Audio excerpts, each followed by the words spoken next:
I'll look at what's going on with Hurricane Gonzalo, and then we'll get to our weather. This is obviously a very, very powerful storm. Strongest storm that we've seen since 2011, a storm called Ophelia.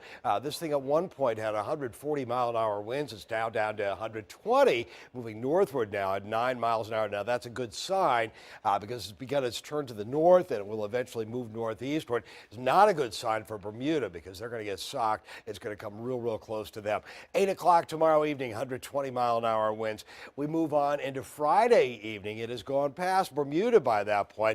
105-mile-an-hour winds. It'll likely move just to the west, or real close to right on in over the top of Bermuda during the day on Friday. It's going to be a nasty one for them.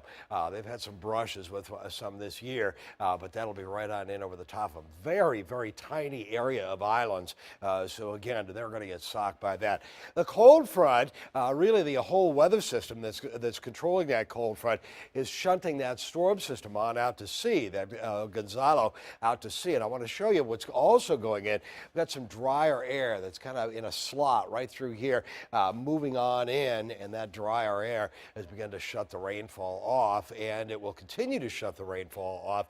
I think by around midnight, perhaps an hour or so later for the eastern shore, we'll see that rainfall move on off.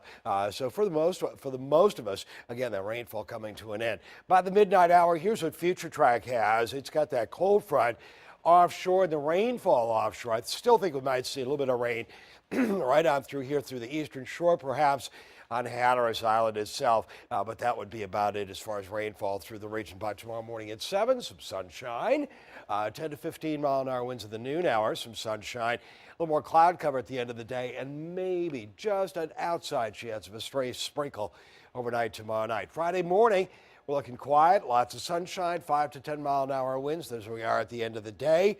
7 o'clock in the evening, and then the midnight hour, southwest winds at 10. Now we'll pick up where we leave off and take you into the weekend. Here's our Friday night, midnight. Again, we'll end up with a decent weekend ahead. We're looking for any green on the screen and no rainfall. A few clouds off and on into the weekend, but not that awfully much, especially coming up for the day on Sunday. Well, I'll look at what we've got overnight. Still a little bit of rain at midnight, dropping on down to about 62 by 4 o'clock in the morning.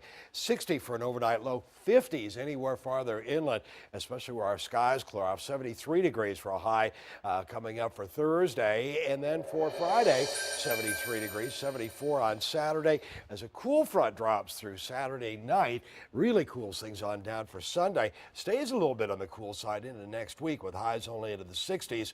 Not bad for the next 3 days, and really no real rainfall in sight all the way to the middle of next week.